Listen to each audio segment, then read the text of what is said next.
Hi there, this is the new tool we've designed from Mctools. It's all designed, made in the UK. We made it bigger, so now the dimensions across here 450, the two blades on the side are 320. 6mm thick. It's been bead blasted, anodised.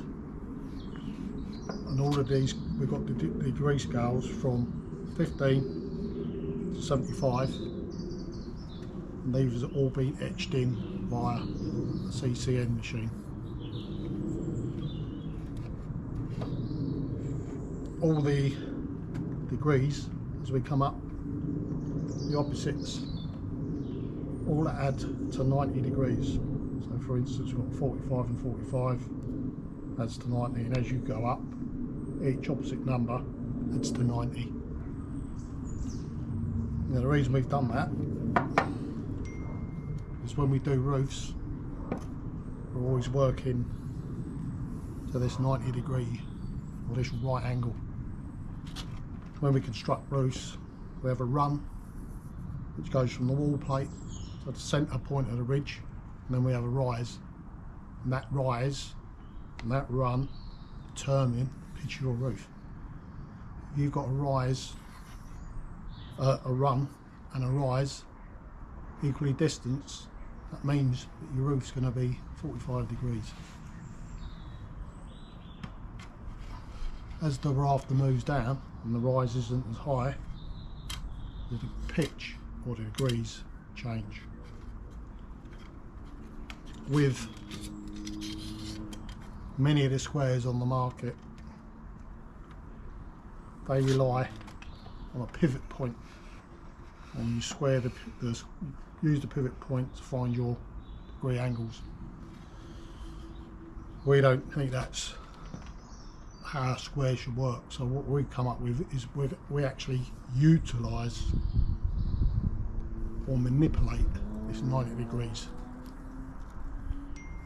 So let me explain. We was going to do a 35 degree pitch roof. We've got this arm that slides up and down. On this side we've got a thumb turn that's in a little recess, so it stops this arm going up and down that way. It can still travel that way, but that's not going to affect the pitch. So if we was after a 35 degree roof, all we'd do is slide the arm down, tighten this thumb turn, and the top of the arm will be on the 35 degree mark. So we place it on our rafter. Because we're manipulating this 90 degrees, this square will give you not only your plumb cut, but also mark the seat cut at the same time, and also your bird's mouth. So the way I do it, I draw my 35 degree plumb. I'm not going to mark a full size rafter. Your bird's mouth is a combination of your plumb and your seat. You shouldn't take more than a third out of the timber for your bird's mouth. So to get your bird's mouth, I'll put a little mark there. We draw down on the plumb. Okay, we slide the square across till it matches the mark, 50 up. We draw a seat.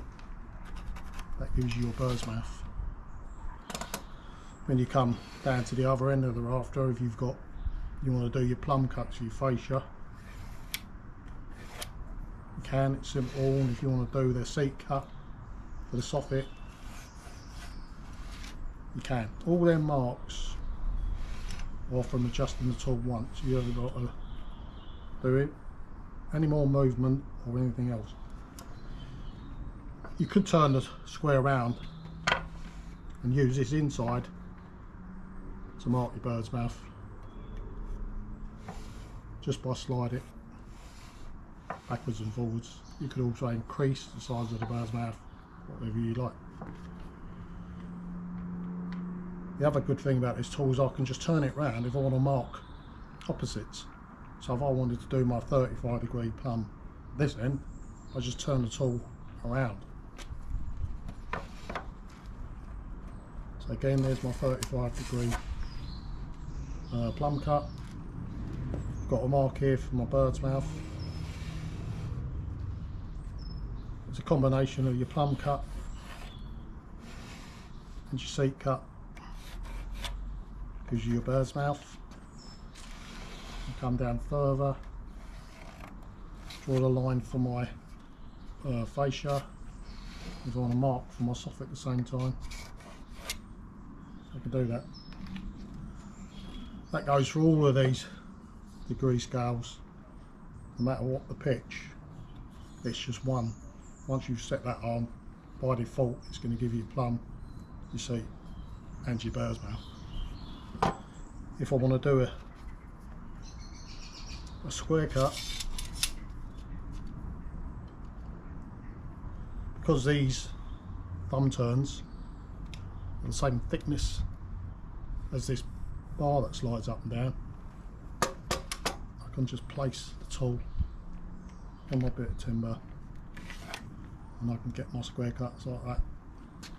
If I wanted to use a circular saw on this straight edge, because it's 6mm thick and I can keep my hand out of the way, it's perfect.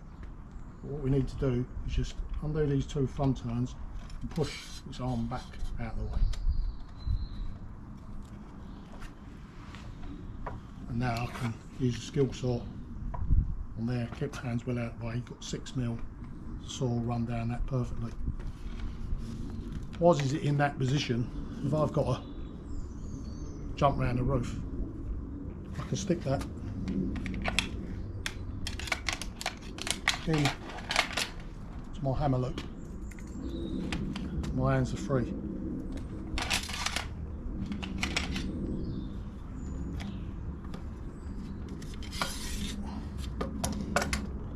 The other thing you can do with this square, which we think is unique, is we can fold it up. To fold it up, you undo this thumb turn, not too far, you just kick the nut on the end, we'll break the tool apart, and this little notch, slide the tool back over this cutout, and we put that arm to one place, to one side for now. But what we use with this part of the tool now, we can use this as a bevel. I'll turn this piece of timber up. Again, these nuts will sit on your rafter, and once that stops swinging, that should be pretty plumb. You can put a mark on it and double check it, and it'll be the same as the rafter goes up. So you could use that if you've got a load of tails you want to cut off, you've got a line, you can use this as a bevel. You could turn it around the other way and use this part of the tool to sit on the workpiece. Again, as that arm settles, that should be pretty plumb. Put a mark here, tighten it up.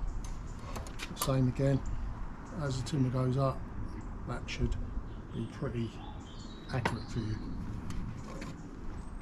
So we've got it in that position. If we want to store it away,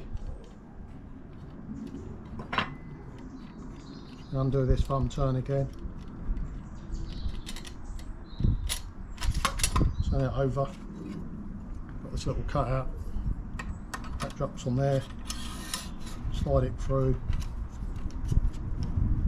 tighten it up, now I can put that in my pouch. Again, out of the way.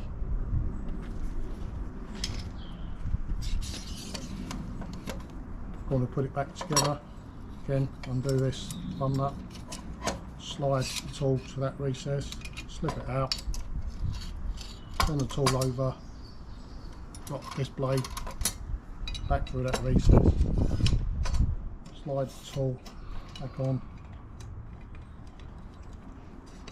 tighten this nut up, or this thumb turn up, just make sure the tool slips pull to the end and it goes back together, ready to start work. These are available now at www.roofingsquare.co.uk. Thanks for watching.